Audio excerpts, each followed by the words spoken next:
Antes de partir, me gustaría, en Efesios capítulo 5, versículo del 25, dice, miren, maridos, amad a vuestras mujeres, así como Cristo amó a la iglesia y se entregó a sí mismo por ella.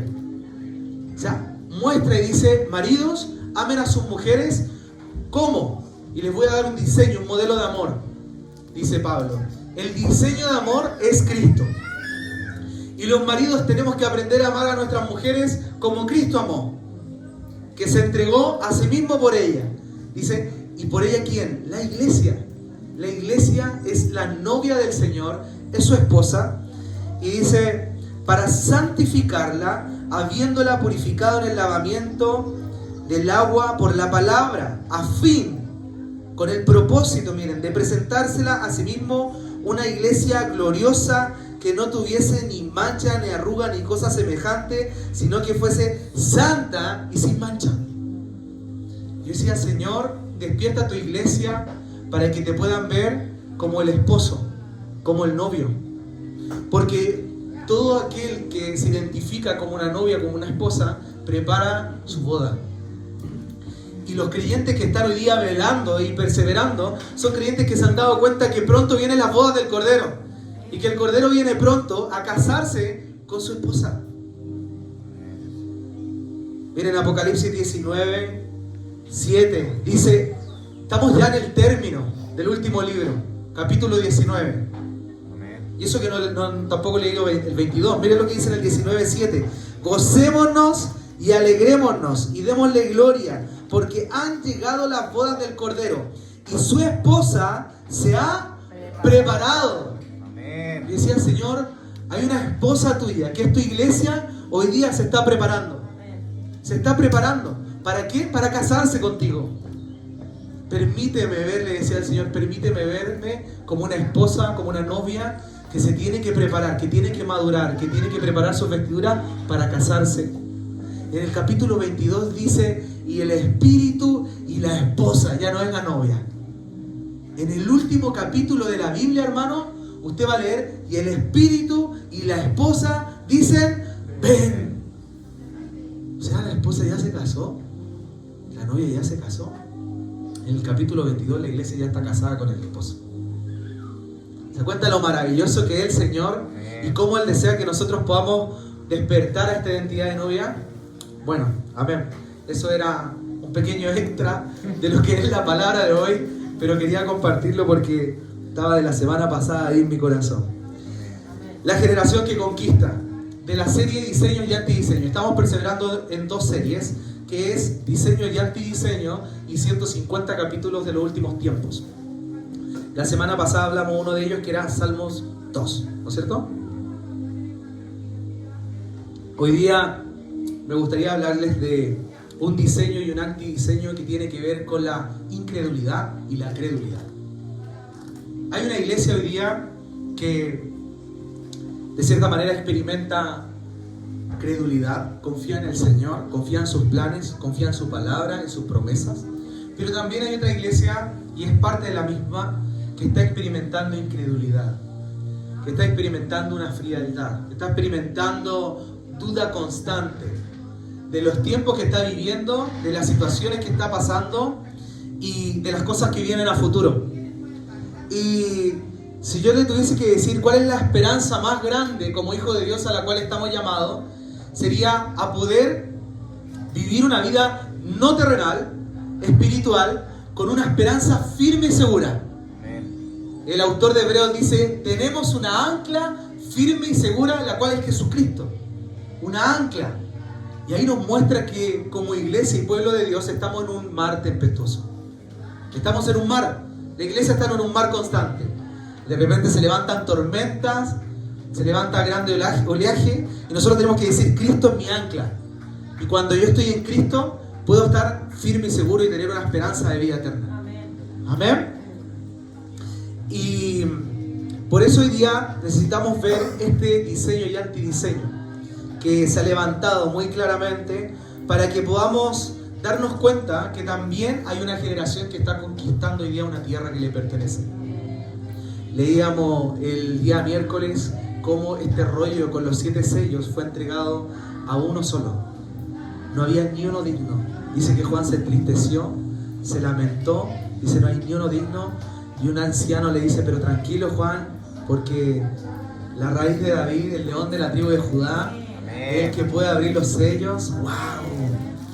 Hay uno que puede abrir los sellos y que se están abriendo. Lo vamos a ver este miércoles, no falten. Vengan hermanos, estamos haciendo un estudio de Apocalipsis tremendo. Dios a su pueblo los liberó desde Egipto, los llevó al desierto y los introdujo a una tierra prometida. El significado de la palabra iglesia viene del griego que significa eclesia, que es los llamados a salir, o la asamblea de los llamados a salir hacia afuera. Y hoy día nosotros somos parte de la iglesia de Jesucristo. Y estamos llamados primero a salir de Egipto. Pero no es tan solo eso.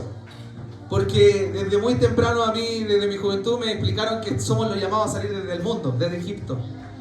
Pero hay algo en lo cual el creyente tiene que salir y persevera mucho más que el mundo. El mundo representa la carne. Egipto representa la carne. Pero el Señor nos llamó a salir del alma, hermano. Del desierto. El pueblo de Israel tenía que haber llegado, algunos teólogos dicen en 20 días, 40 días, pero llegó en 40 años a la tierra prometida, hermano. 2 años va firme y seguro hacia adelante, avanzando, y 38 años se dio vuelta en círculo. 38 años se dio vuelta en círculos. Y usted dice, ¿cómo un pueblo se va a dar vuelta en círculos? Pasaban por el mismo sector todo el rato. Todo el tiempo, 38 años. No es casualidad. Y el Señor le prometió la tierra, pero cuando llegaron se dieron cuenta que esa tierra estaba conquistada por gigantes, por la tribu de Anac, no sé si se acuerdan. Los anaquitas eran los gigantes entonces. Éxodo 3:17 dice, te voy a dar una tierra en la cual fluye leche y miel. Leche y miel. La promesa del Señor era a Abraham que iba a tener una tierra en la cual tomó posesión el pueblo de Israel con ya las tribus de Jacob, después de que Moisés los sacara al desierto. Josué y Caleb entran y son introducidos a esta tierra prometida, pero 40 años pasaron y hubo una generación que murió en el desierto. Esa generación que sale desde Egipto no entra a la tierra prometida. Dice la palabra que cayeron muertos en el desierto, mas los hijos de ellos fueron introducidos a la tierra prometida. Y uno dice, ¿pero qué pasó? ¿Por qué, Señor? ¿Por qué sacaste un pueblo? Porque el pueblo decía esto. Esto decía, le decía a Moisés, nos trajiste a morir acá. Nos trajiste a morir a un desierto. Moisés no los trajo a morir a un desierto. Dios tampoco. Esa tierra era para ellos. Pero ellos deambularon en su alma, en el desierto, por 40 años, contemplando lo que habían dejado atrás.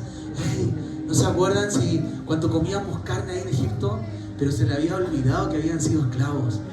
Se le había olvidado que eran torturados, que eran asesinados, que hacían ladrillos para Faraón. Se les había olvidado eso. Solo recordaban algunas cosas.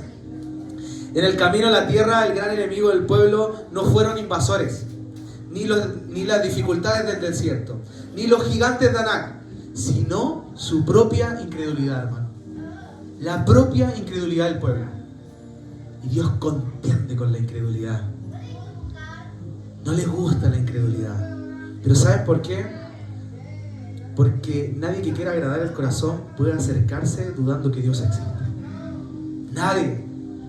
Todos nosotros debemos acercarnos confiando y creyendo que Dios es fiel a su plan, a su propósito, y todo está de acuerdo a su plan. Amén. La incredulidad de Israel fue lo que impidió una generación tomar a la tierra prometida. Por eso Dios trata con su pueblo antes de que entre y conquiste la tierra. Así que esos 40 años no fueron a la basura. 40 años se demoró Dios en hacer un trabajo en el corazón del pueblo. El pueblo había salido de Egipto, pero Egipto no había salido del corazón del pueblo. Fíjense. Esa era la realidad. Constantemente miraban atrás, constantemente se lamentaban. Moisés subía al Sinaí. Perfecto, levantemos un becerro porque algo tenemos que adorar. Se nos ha ido Moisés. y adorábamos a Moisés como un ídolo. ¡Wow! Tremendo lo que el Señor nos entregó hace una reunión atrás. Pero no se dieron cuenta de que lo que el Señor quería era que ellos creyeran en la palabra de Dios. Si Él dijo que le iba a dar una tierra, entonces la vamos a tener. Vamos a probar el fruto de los hechos del pueblo. Hoy tenemos que ver que hay una dirección hacia la tierra prometida, pero también hay una dirección opuesta. La duda, la incredulidad, el cuestionamiento generan contención contra Dios. Y vamos a ver, claro, la desobediencia, y vamos a ver un aspecto que es crucial, la incredulidad. Hebreos 3 del 16 al 19, miren lo que dice. ¿Quiénes fueron los que, habiendo oído, le provocaron? ¿No fueron todos los que salieron de Egipto por manos de Moisés? ¿Y con quiénes estuvo el disgustado 40 años? ¿No fue con los que pecaron, cuyos cuerpos cayeron en el desierto? ¿Y a quiénes juró que no entrarían en su reposo sino aquellos que desobedecieron? Y vemos que no pudieron entrar a causa ¿de qué? De su incredulidad. No a causa de que no salieron, porque el pueblo salió. Fíjense, el pueblo salió y la iglesia salió. La iglesia somos los llamados a salir. Salimos del mundo. El problema no es salir. El problema es ¿dónde estamos hoy? ¿Estamos deambulando en el desierto o en realidad estamos morando en Canaán? En una tierra que fluye leche y miel. Entonces, la reprensión que el Señor le hace a su pueblo no fue por cualquier cosa, fue porque ellos a causa de su incredulidad no pudieron entrar. Y aquí les muestra el escritor de Hebreos muy claramente, ellos pecaron en contra del Señor. Ahí donde estaba su reposo no pudieron entrar. Hay algunos que hoy día dicen, estas palabras son palabras en las cuales tenemos que perseverar. Y la incredulidad tenemos que dejarla fuera. Yo creo que la incredulidad se combate con una cosa. ¿Y saben con qué? Con el amor a Cristo. Porque no es la suma de conocimiento la que me lleva a creer más. Es la suma de relación la que me lleva a conocer más el corazón de Dios. Yo puedo leer la Biblia sin conocer al Dios de la Biblia. Yo puedo leer la ley, las promesas, sin conocer el corazón de Dios con las cuales Él la hizo. Por eso nuestro llamado al conocimiento de la palabra de Dios no está en base a un conocimiento intelectual, está en base a un conocimiento relacional con Dios. Tenemos que relacionarnos con Dios, porque el pueblo conocía la ley, el pueblo conocía la ordenanza, pero no conocía el corazón de Dios.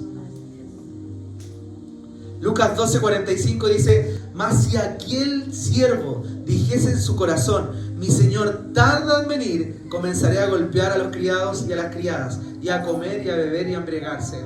Hoy día corremos un peligro, y es un peligro que nos damos cuenta que cuando hablamos con algunos se está viviendo y se está experimentando, y es que tenemos la venida del Señor por tardanza. Por tardanza. Hay algunos que dicen, hey, ¿tú eres Maranata? Ah, Cristo viene, Cristo viene. Como si fuese algo aparte de la Biblia. Como si fuese una moda, hermano. Maranata no es una moda. Maranata es el mensaje de la palabra de Dios, de la Biblia. ¿Saben cuál fue el mensaje que más perseveraron los apóstoles y los discípulos? Jesús viene pronto. Jesús viene pronto. El Señor dijo, voy y vuelvo. ¿Saben lo que hicieron los que estaban ahí presenciando cuando el Señor fue llevado a las nubes? Esperemos acá, porque el Señor va a venir pronto. No dijo fecha, no dijo día. Entonces la iglesia perseveraba en un profundo sentir de que Cristo iba a volver, no mañana ni pasado, hoy. Amén. Hoy, hermano. Usted me puede decir, Claudio, pastor, ¿qué hacemos con las profecías? Estamos de acuerdo. Hay cosas que se tienen que cumplir y para nosotros tienen que ser un indicador. Amén. Amén. Pero nuestro corazón debe estar diariamente diciéndole, Señor, que venga tu reino a esta tierra. Amén. Y hágase tu voluntad, así como en el cielo, en la tierra. Amén. Ven, Señor, ven. Así que hay un grupo que hoy día, al ver la venida del Señor por tardanza, le dice a sus consiervos y lo empieza a maltratar con la palabra, creyendo que el Señor se ha demorado en venir y falta todavía. Hermanos, nosotros tenemos que no maltratar a nuestros consiervos, a nuestros hermanos. Al contrario, debiésemos decirle a nuestros hermanos, aún más, Cristo viene pronto. Por eso necesitamos prepararnos. Por eso necesitamos capacitarnos. La capacitación de los santos no es un privilegio para algunos. La capacitación de los santos es un derecho para todos los hijos. Amén. Mi pueblo pereció por falta de ginosco, no conocimiento intelectual. No era el logos. No era el logos de la palabra. El logos de una escritura textual que está ahí. Yo debo conocer verdaderamente al Señor de la palabra.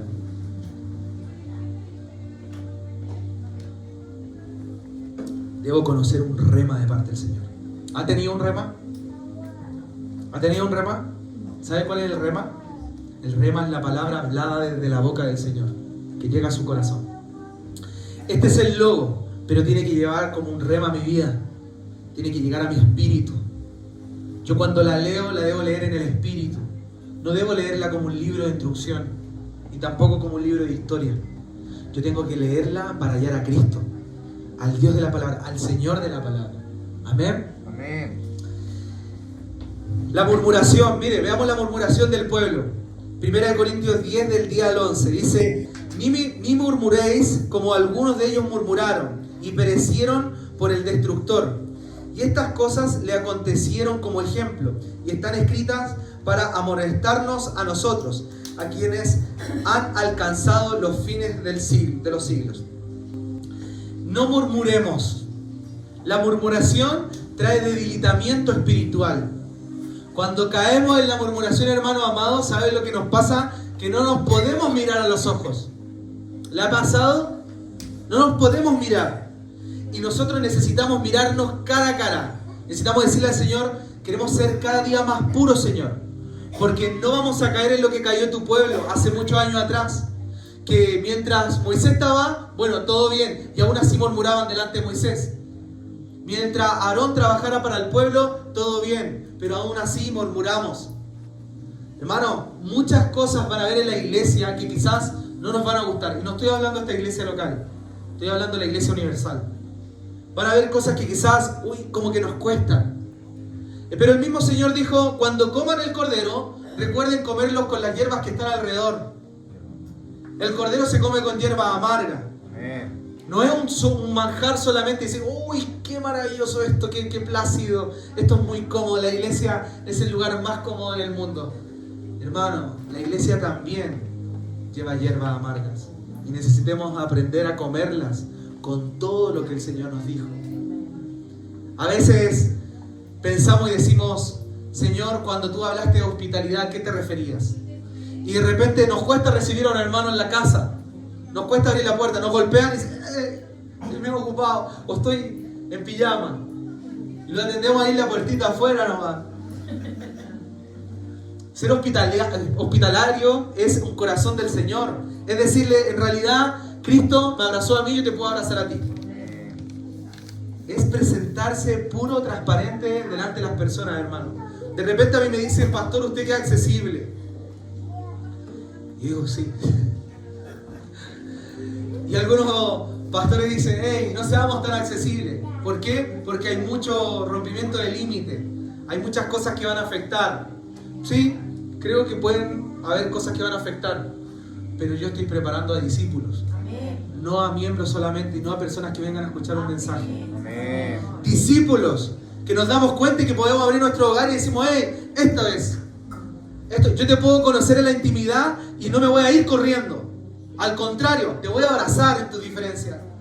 Voy a entender que somos una familia. Entonces necesitamos no murmurar en la iglesia ni tampoco en el cuerpo de Cristo. Porque esto fue lo que el pueblo hizo y lo llevó a destrucción. Acá dice claramente, a destrucción. 1 Corintios 9:27 dice, sino que, miren Pablo, me encanta Pablo cómo miraba su vida y decía, yo me niego a mí mismo, pudiendo quizás ser libre en muchas áreas a nivel de la carne. Él dice, sino que golpeo mi cuerpo y lo pongo en servidumbre, no sea que habiendo sido heraldo para otros, yo mismo venga a ser eliminado. Y Pablo dijo, hey, no puedo descuidarme, no puedo descuidar mi vida espiritual, No puedo ser incrédulo. Hay cosas que quizás las dudo, pero las voy a abrir mi corazón y las voy a tratar con la palabra de Dios. Voy a estar dispuesto a decir, tengo alguna duda. No hay problema en la duda. Las preguntas son parte del reino y hacen que la palabra de Dios corra con más abundancia. Pero yo debo aprender a ir a mi Señor a decir, hey, Señor, ¿qué pasa con esto?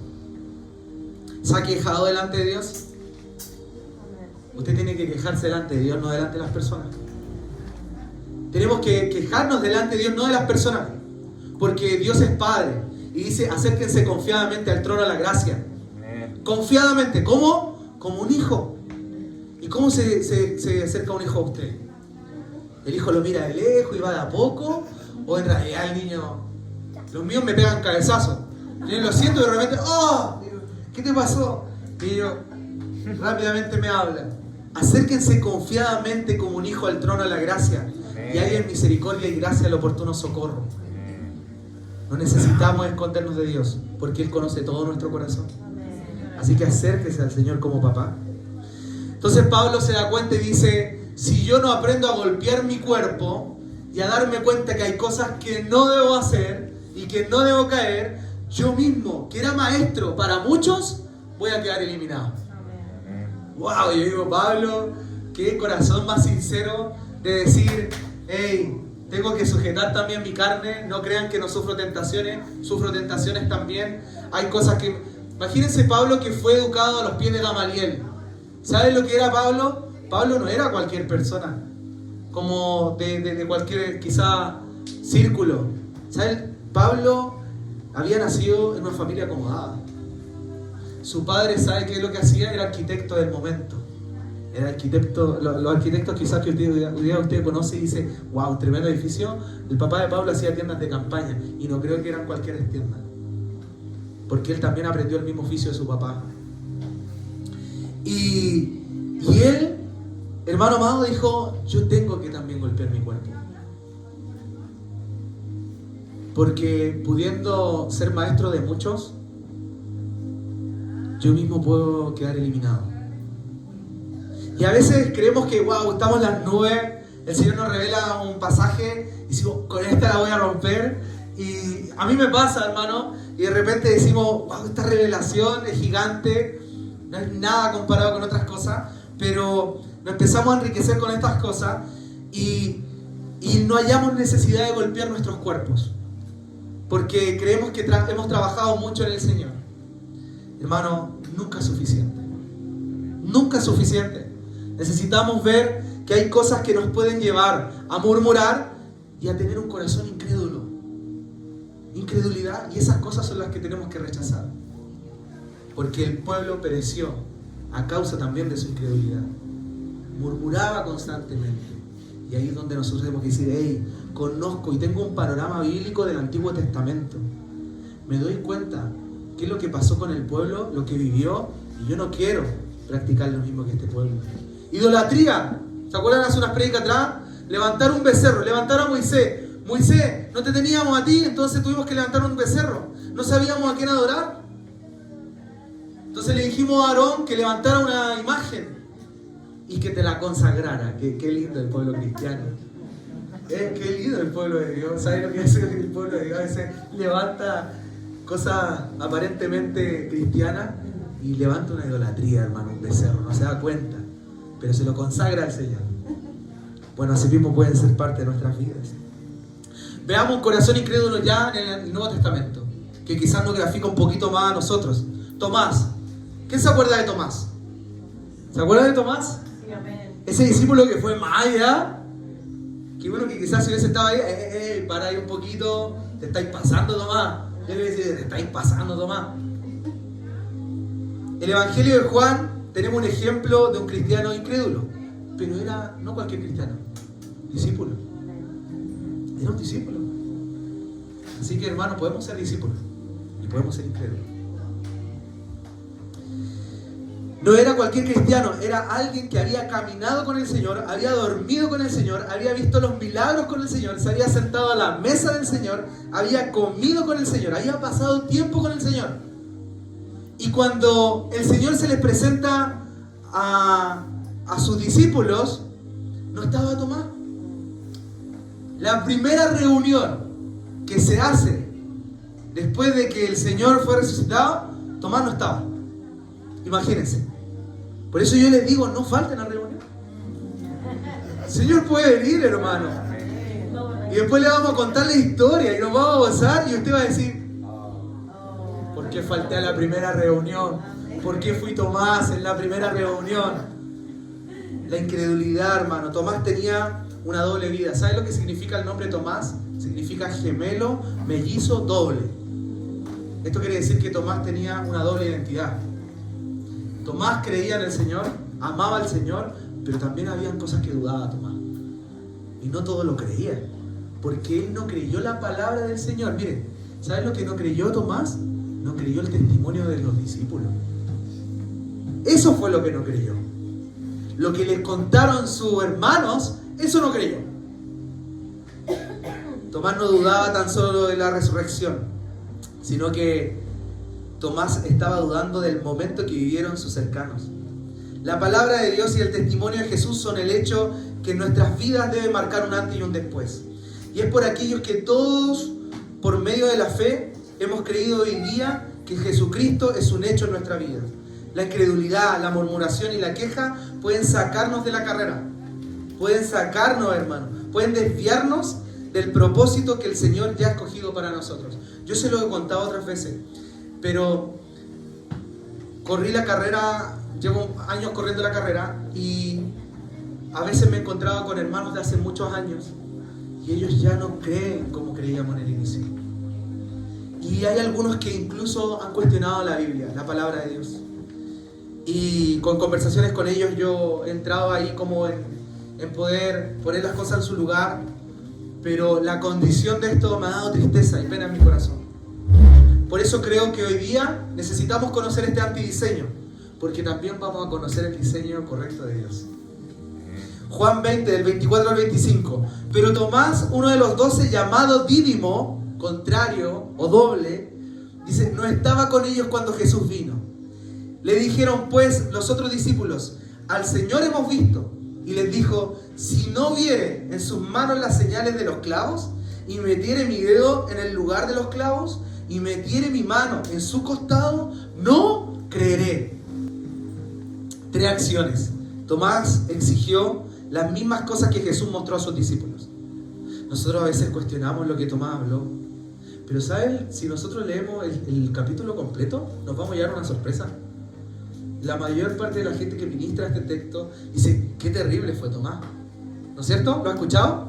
Pero ¿sabe lo que hizo Tomás? Fue nombrar las cosas que el Señor mostró. Si usted lee los versículos anteriores, dice que Jesús se mostró y dice que Él mostró sus manos. Mostró las marcas y mostró el costado. Así que lo que Tomás estaba diciendo es que lo más probable es que sus hermanos que estaban ahí tienen que haber dicho, mostró las manos, mostró el costado, mostró la herida, los clavos. Ah, entonces, si yo no veo las manos, los clavos y la herida del costado, no voy a creer. ¿Se dan cuenta, hermano, cómo podemos hacer un juicio que quizás a veces no es tan enjuiciado? Pero ¿sabe qué? Tomás aún así dudó de que el Señor se había presentado. ¿Dudó?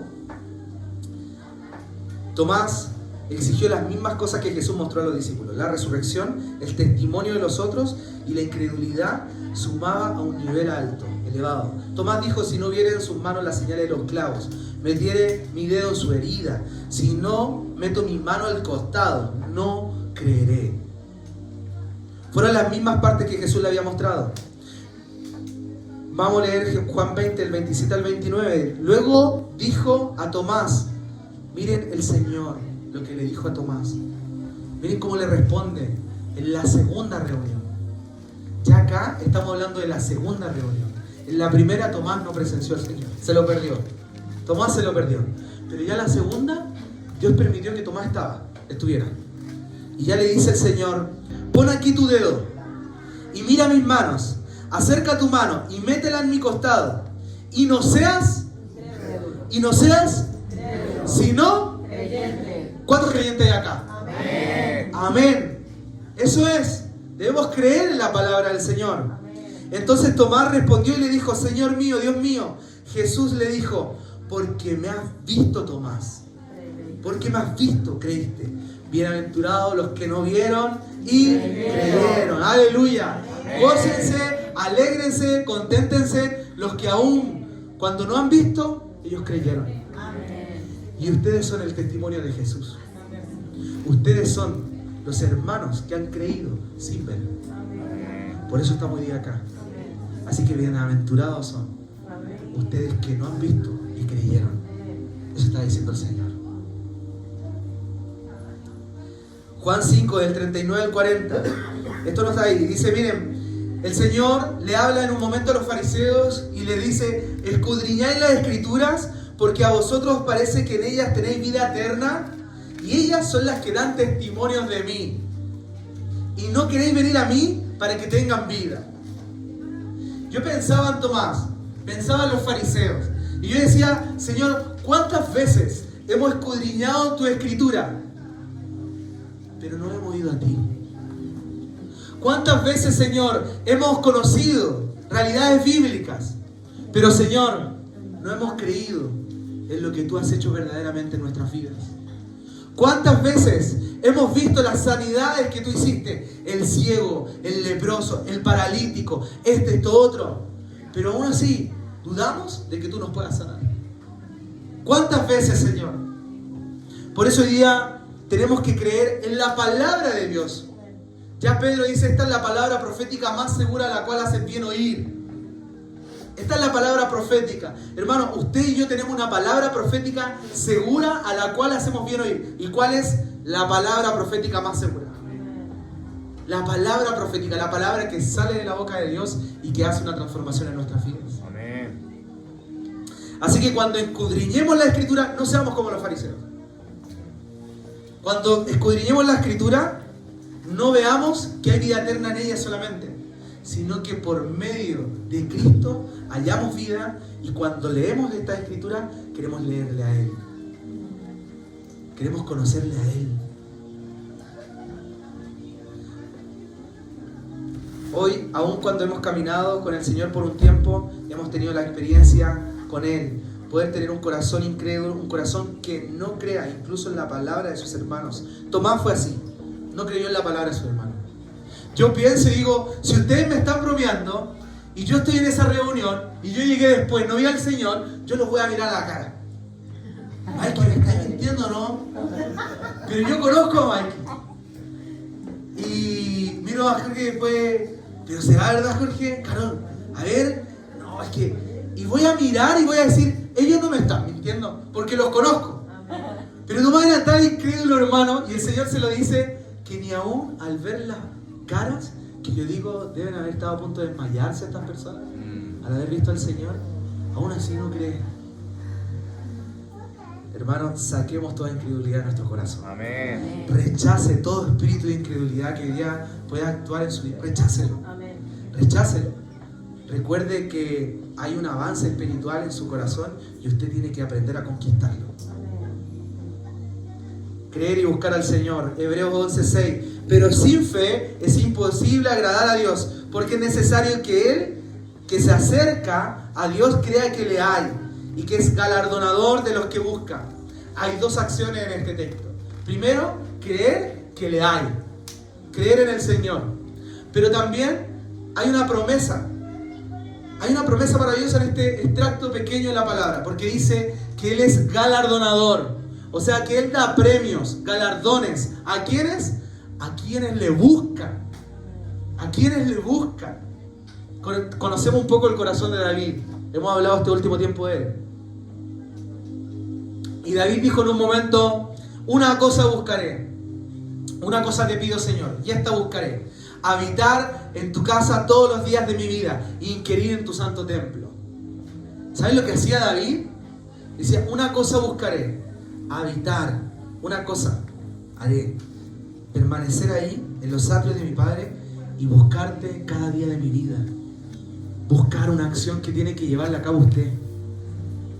Hay momentos que usted no va a sentir leer la palabra y usted tiene que leerla. Amén. Hay momentos que usted no va a sentir orar y usted tiene que orar. Amén. Hay días domingo que usted va a decir, ¡ay! No me quiero levantar. ¿Y sabe lo que usted tiene que hacer como Pablo? golpeo mi cuerpo y lo pongo en servidumbre, porque no habiendo sido maestro para muchos, yo mismo venga a ser eliminado. Hermanos, esa es la realidad de hijos vencedores, de personas que quieren conquistar la tierra y que no se quedan con tan solo lo que oyeron, sino que buscan al Señor donde quiera que estén. Buscan. En Cantar es un libro maravilloso que yo creo que el Señor en estos últimos tiempos va a empezar a revelar cada vez más el libro Cantares, porque es la relación de Cristo y su iglesia.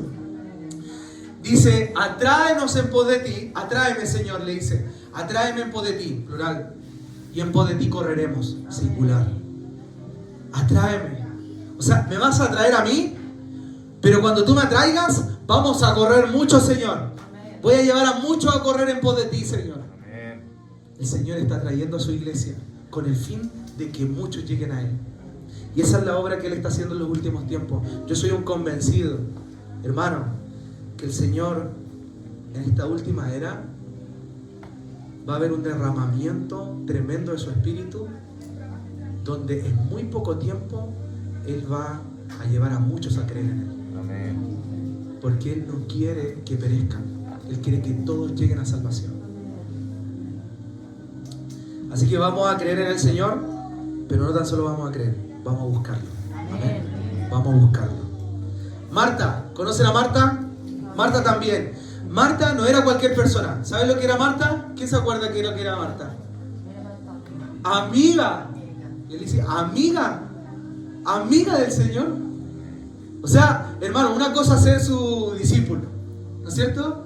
Pero otra cosa es que el Señor se quiera ir a quedar a tu casa y que diga, Marta, voy a ir a quedarme en la casa de usted, recuerda, no sé, a Lázaro, que prepare una fogatita y un asadito, que me tengan el mate listo, me voy para allá, o el café, como a usted le guste, pero quiero ir a pasar tiempo con ustedes, porque ustedes son mis amigos, Marta, María y Lázaro, ustedes son mis amigos. Ustedes no, yo no los escogí para que fuesen mis discípulos, yo los escogí para que fuesen mis amigos. Pero Marta tenía un corazón incrédulo. Miren, Juan 11:20, del 20 al 21, dice, entonces Marta, cuando oyó que Jesús venía, salió a encontrarle, pero María se quedó en casa. Y Marta dijo a Jesús, Señor, si hubieses estado aquí, mi hermano no habría muerto. Lázaro había caído enfermo, le había llegado un fax, un mensaje de texto al Señor, y le había dicho, Lázaro va a morir. El Señor dice que lloró, se entristeció, pero no alcanzó a llegar, según Marta, no alcanzó a llegar. Y Marta dice, cuando ve al Señor, como buena amiga, le reprocha. Como buena amiga, ¿usted le ha reprochado a su amigo, no? Ya ha tenido conversaciones así. Reprochar, hermano. Jesús, si hubiese llegado antes, mira cuánto te esperamos. Somos tu amigo, hemos dormido juntos, hemos comido, nos hemos quedado de larga. Y llegaste tarde.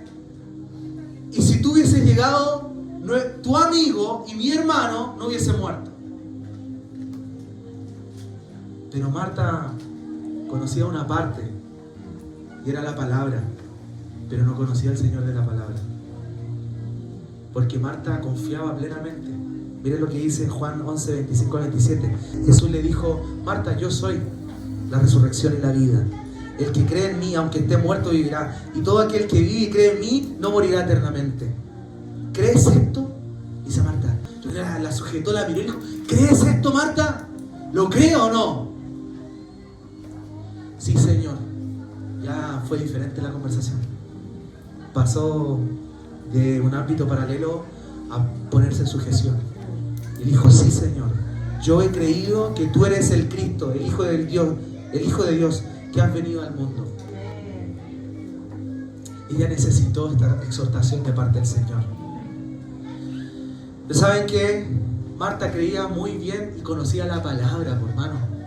Marta trataba de la palabra, buena judía. Miren, ¿qué es lo que yo sé? Dice, yo sé que mi hermano resucitará en el día postrero. No sé si dice eso ahí.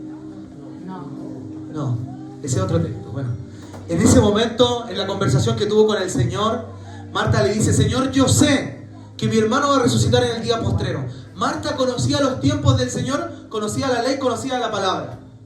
Yo lo sé, Señor, que va a resucitar. Pero ella tenía que haber, ¿sabes lo que tenía que haber dicho Marta? Creo yo. Ayer se lo dije a mi esposa. Señor, llegaste, ya listo, anda a resucitar a tu amigo. Por favor, que te estaba esperando y al final cayó en sueño, murió, pero ahora resucita, lo que estábamos esperando todo. Y ahí rapidito porque teníamos hambre. Eso tenía que haber dicho Marta. Pero Marta se desesperó y no creía que Él era la resurrección y la vida. Pero el Señor tenía que enseñárselo. Amén. Amén. Así que no se preocupe tampoco si experimenta alguna duda, si tiene alguna incertidumbre, porque Él está dispuesto a aclararle todas sus dudas. Así que cuando el Señor ve un corazón incrédulo de sus amigos, de sus discípulos, de sus hermanos, ¿sabe lo que hace? Él trabaja en esos corazones. No los desecha, no los aparta, Él trabaja. Y aún a un Judas el Señor apartó. Hasta el último momento le dio de comer, le lavó los pies. Judas lo besó y lo entregó. Él no rechaza lo que nosotros rechazaríamos. Él no aparta lo que nosotros apartaríamos. Él abraza. Él cree en cada uno de nosotros. Un diseño de credulidad. Y aquí vamos a aterrizar todo el mensaje. Es un diseño, hay un diseño de credulidad. La palabra, hay muchos. Yo hoy día voy a hablarles de uno. Miren, no sacamos nada sabiendo y conociendo nuestra salvación si no hemos entendido ni conocido al Dios de nuestra salvación. Juan dice, esta es la vida eterna, que te conozcan a ti, al único Dios verdadero, y a Jesucristo a quien tú has enviado. Que te conozcan. Pasa tiempo con el Señor. Conoce al Señor, porque vas a avanzar más allá de la letra. Vas a poder tocar el espíritu de la letra.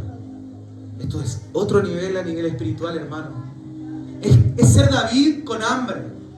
Que cuando llega donde el sacerdote le dice, hey, hemos llegado todos después de una guerra. El sacerdote no dice, no hay nada que comer, David. ¿Pero tienen los panes de la propiciación? Sí, tengo los panes. Pero David, no los puedes comer, porque si los comes puedes caer muerto. Pásame los panes para acá. David y sus valientes comieron los panes de la propiciación y no murieron. Él conocía el corazón de Dios. Miren, Moisés en un momento manda a hacer un sondeo de la tierra prometida y escoge a 2 espías y le dice, van a ir a la tierra que el Señor nos prometió y van a ver todo lo que hay ahí y me van a comentar después. Quiero que vayan.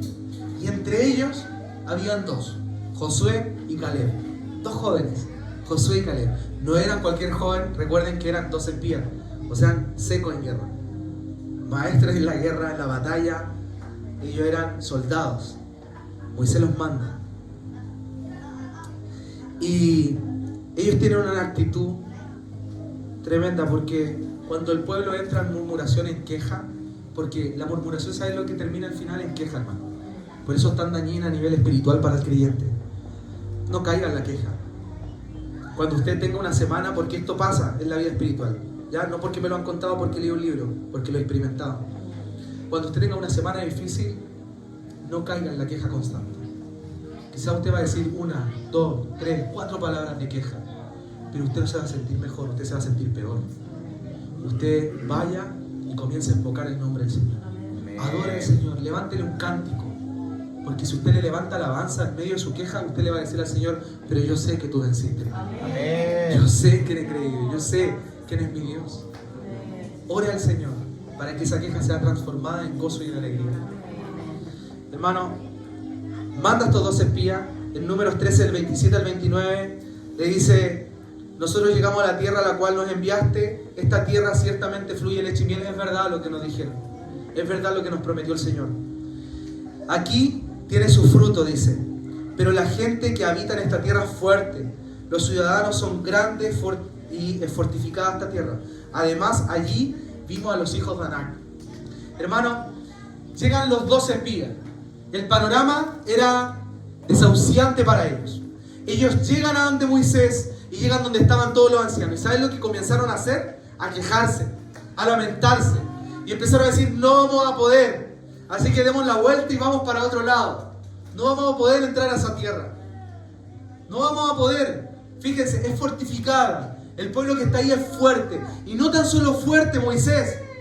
estos son los descendientes directos de los gigantes. Los gigantes. O sea, son personas que nos triplican en tamaño y en fuerza. ¿Qué vamos a hacer ahí? Y era uno de los pueblos que habitaba esta tierra. Porque había más pueblos que habitaban esta tierra. Así que no era fácil la misión. Pero hubieron dos que tuvieron una visión diferente. Que en medio de la murmuración, de la queja, en medio de la incredulidad, ellos se levantaron con un testimonio. Número 13, del 30 al 32. Caleb hizo callar al pueblo ante Moisés y dijo: subamos a conquistar esa tierra. Estoy seguro de que podremos hacerlo, porque los que habían ido con él respondieron: no podremos combatir contra esa gente, son más fuertes que nosotros. Y comenzaron a esparcir entre los israelitas falsos rumores acerca de la tierra. Mira el escritor se encargó de poner falsos rumores. Él sabía que esta tierra era de ellos también, y que aunque hubiesen sido rumores verdaderos, eran falsos entendiendo la palabra de Dios. Cuando usted conoce lo que Dios le ha entregado en la palabra, usted encuentra lo que el enemigo le dice es falso. Lo que sus ojos están viendo es falso también. Así que por eso el creyente no anda por vista, anda por eso el escritor dice falsos rumores. No porque no lo hayan visto, porque lo vieron, pero ellos creyeron en la palabra del Señor. Dice: no podemos combatir con esta gente, son más fuertes que nosotros. Comenzaron a esparcir entre los israelitas falsos rumores acerca de la tierra que habían explorado, y decían: la tierra que hemos explorado se traga a sus habitantes, y los hombres que allí vivimos son enormes. Hasta vimos los gigantes, anaquitas. Comparado con ellos parecíamos como langostas, y así nos veían ellos a nosotros. ¡Wow! Este fue el sondeo de 10, no de los 12, de 10. Vamos a morir en ese lugar, la tierra nos va a tragar porque nosotros somos como langostas al lado de ellos. Incredulidad. Pero ¿sabe cuál fue la respuesta de dos? ¿Sabe cuál fue la respuesta de dos vencedores? Uno de ellos fue uno que llamó a Moisés después de su muerte y le dijo: tú vas a seguir mi misión. Uno de ellos. Y tú vas a introducir el pueblo a la tierra prometida. Yo voy a caer en tierra y voy a morir en el desierto. Pero tú, Josué, vas a entrar con mi pueblo. Amén. Miren la respuesta del remanente vencedor. Esta tiene que ser nuestra respuesta, hermano. Ante la incredulidad, la murmuración, ante el temor. Cuando se levante el gigante en su corazón. Porque usted lo puede ver de manera textual y gráfica. Pero ¿sabe lo que pasa? Que esta tierra que fluye leche y miel en nuestro espíritu, y nosotros en la intimidad, a veces se levantan temores gigantes, anaquitas en nuestro corazón. Se levantan personas que están conquistando esa tierra y que están diciendo: no, nosotros estamos acá, no vamos a poder entrar. Nosotros tenemos que mirar y decir: hey, esa tierra no fue porque nosotros quisimos conquistarla. Esa tierra Dios nos la dio. Amén. Así que si Dios nos la dio, ¿quién puede con Dios? Amén. Nadie, hermano. Esta fue la respuesta de los vencedores. Números 14:9. Por tanto, no seáis rebelde contra el Señor. Toda duda, toda incredulidad, toda murmuración es un acto de rebeldía para el Señor. Dice: no temáis al pueblo de esta tierra, porque nosotros... Me encanta esta frase. Hermano, es una frase que a mí me enciende. Cuando se levanta el gigante en tu corazón, ¿sabes lo que tienes que decir? Los vamos a comer como pan. Amén. ¿Estos van a ir a combatir contra nosotros? Esto, no hay nada más. Así tenemos que mirarlo. No hay nada más. Los vamos a comer como pan. Su amparo se ha apartado de ellos. Y con nosotros está el Señor. No los temáis. Decía: Señor, revélanos nuestra identidad, revélanos que somos una generación que tiene que conquistar la tierra que tú le prometiste, Señor. Revélanos que tú hiciste de tu pueblo un pueblo de reyes y sacerdotes, no para que reinemos en el milenio, sino para que reinemos en esta era, hermano. En esta era, reinar en tu corazón. Reina, hermano. Miren, esta expresión no es cualquier expresión. El pan, ¿sabes lo que representa para el pueblo? es la comida base del pueblo. Así que todos comían pan, hasta los niños chicos. Pan lo comían todos. Todos sabían comer pan. Así que como todos sabían comer pan, todos podían vencer a este pueblo. Todos, hermanos, los vamos a ir a comer como pan. ¿Alguien tiene hambre en este lugar? ¿Alguien tiene hambre? Vamos a ir a comerlos como pan entonces. Aunque sean anaquita, aunque tú mires y digas, hey, yo no voy a poder con ellos. La inseguridad me ha superado, el temor me ha superado, yo no puedo. Empiezas a apagar los dones que el Señor puso en tu corazón, empieza a aniquilar la creatividad que el Señor puso en tu vida. La creatividad es algo maravilloso para el pueblo de Dios, hermano, porque ahí en esa creatividad se levanta una adoración sublime para el Señor, una adoración celestial. Personas que son creativas en este tiempo, hermano, están llevándonos a adorar también al Señor de una manera sin igual. Nosotros tenemos que decir, ¿puedo? Puedes. ¿Sabes por qué? Porque mayor es el que está contigo. El Señor está contigo. El Señor de los ejércitos, Jehová de los ejércitos está contigo. Así que tú puedes levantarte hoy día y decir, lo voy a comer como pan. ¿Quién me viene a amedrentar? ¿Quién se levantará contra mí? Hermano, esta es la visión de la iglesia. Dice el Señor en un momento, ¿sabes lo que le dijo a sus discípulos? Que ni las puertas del Hades prevalecerán contra ella, ni las puertas del infierno. Yo pienso y digo, Señor, ¿qué pasaría si se nos presentara algún demonio? Saliríamos corriendo.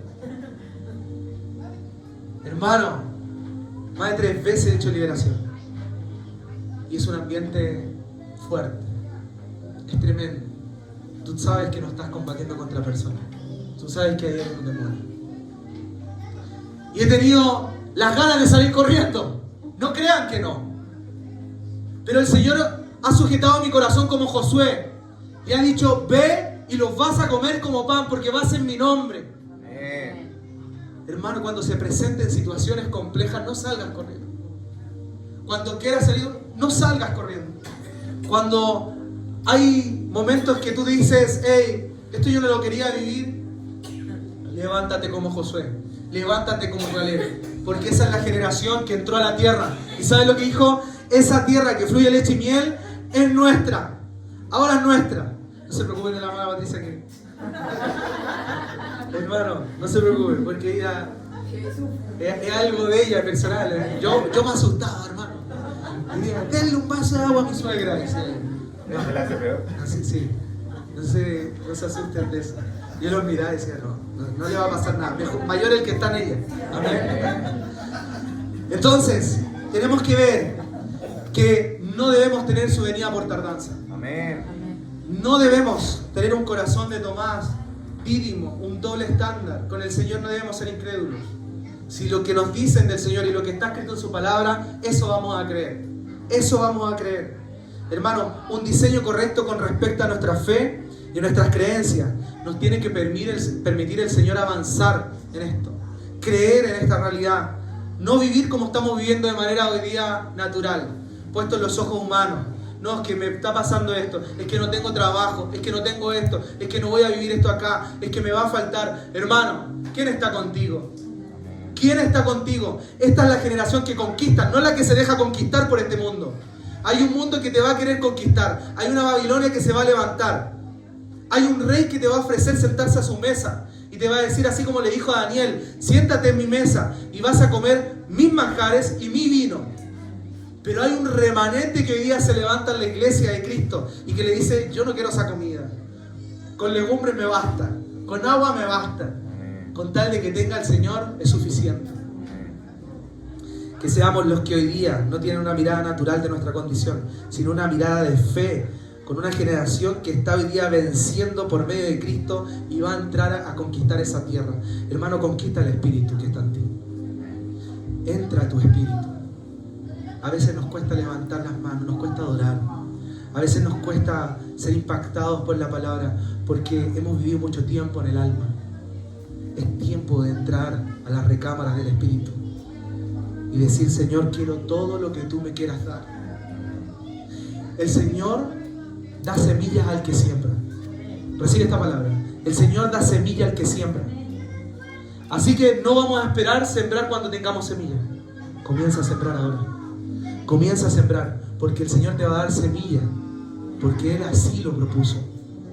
Así que disponte al Señor. Hay áreas que no sé qué es lo que va a pasar, deja que el Señor haga.